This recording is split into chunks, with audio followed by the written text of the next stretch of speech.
Hey guys. Okay, so by far one of the most frequently asked questions that I've been getting recently is what's happening out there in the market at the moment or the industry at the moment? Where do you see it going in the future? Look, to be honest, I'm not an economist and I don't have a crystal ball, so I can't predict what's going to happen in the future. And to be real with you, any predictions that I've made recently, they've just totally fallen flat. So I clearly have no idea what I'm talking about here. But I thought, hey, why don't I share what my predictions were, why they've fallen flat, and give you some insight into what I'm noticing in the industry, and then you guys can draw your own conclusions as to where you think things are going to go from here. Now, if you'd spoken to me probably like 3 months ago, I thought I knew what was going to happen. I was like, the next 10 years until the Olympics happens, roughly, rounding up, but next 10 years until the Olympics happens, it is going to be boom town out there. Like if you ever talk to any buyers agents that focus on investment stock, they're always focused or honing in on trying to look for those investment opportunities in terms of infrastructure. So they're like, okay, where's the next university happening? Where's the next transport node? Where's the next vegetation or park corridor going in? All of those sort of things. Because they know that financial investment equals uplift of property values in the immediate sort of surrounding area. So I was like, guys, we have got a bucket load of money about to be pumped into our city. Like it's a no-brainer. Property prices across the board, they're going to lift up. As property prices increase, people are going to have access to more cash. Great, they're going to make it rain on the renovation front. They're basically going to go, great, we can get this extra borrowing capacity. Let's tap into it. Let's do that renovation we've been dreaming about. So yeah, as far as I'm concerned, the next 10 years, boom town. I need to plan to retire in 10 years. Essentially, I need to, not literally, but basically I need to make sure mentally I've got all of my money set up. I'm set up financially over that 10-year period because it's going to drop off a cliff after that and I'm basically going to see no work coming through the door. Exaggerating, but you get where I'm going. That's kind of what my mindset was. Anyway, I then went to the HIA Economic Forum recently and they said some stuff which kind of reinforced that, or added to that, I should probably say. So they said in the next few years, as the housing affordability crisis and just livability crisis worsens, we're going to see another wave of migration come up from down south. So people, Sydney, Melbourne, all of that sort of stuff, they're going to be like, guys, we just can't afford to live here anymore. Grass is greener on the other side, right? Let's move up to Brisbane. Let's move up to the Sunshine Coast, the Gold Coast, etc., etc. Much more cheaper sort of living costs there. You can get more bang for your buck there, right? We're moving. That again, the wave of migration is part of what led to the COVID issues we had. So that wave of migration is going to uplift property prices again, which again, uplift in values equals more borrowing capacity, equals more spending on renovations. It's going to further my whole boom theory. Yeah.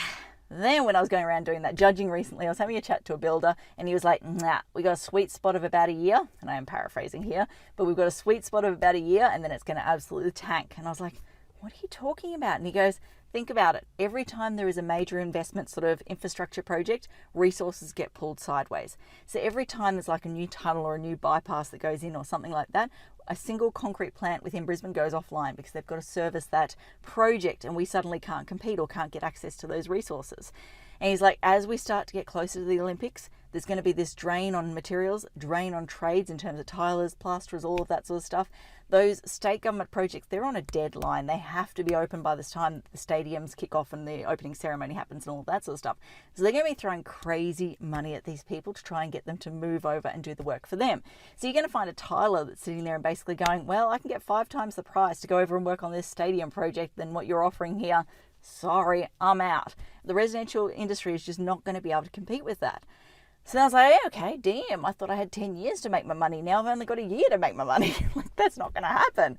Okay, that's a bit crazy. And then I've been thinking about it even more recently and I'm like, you know what?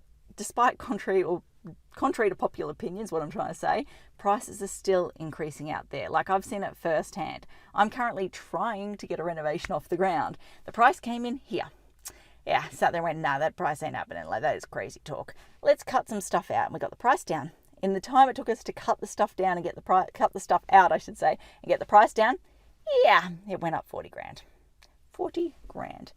Yeah, it's laughable. You either laugh or you cry right now, right? So it's hilarious. So I'm now going, okay, hold on a sec. We had a 1-year window before materials and everything get pulled sideways. But right now, people still can't afford to go out there. And I was talking to someone yesterday and they were saying, yeah, we've got to wait for the bank's expectations in terms of what the construction values are, construction prices, all of that sort of stuff. They've got to adjust and go up. They're about 6 months behind. So we've got to wait for that to happen before people can borrow enough money to be able to pay the modern prices, which are still increasing. Yeah, I really have no idea.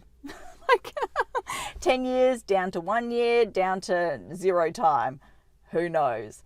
So yeah, like I said at the beginning, I don't for one second pretend to sit here and go, I know what's going to happen. I'm the seer of all things. Like, that's just not the reality here.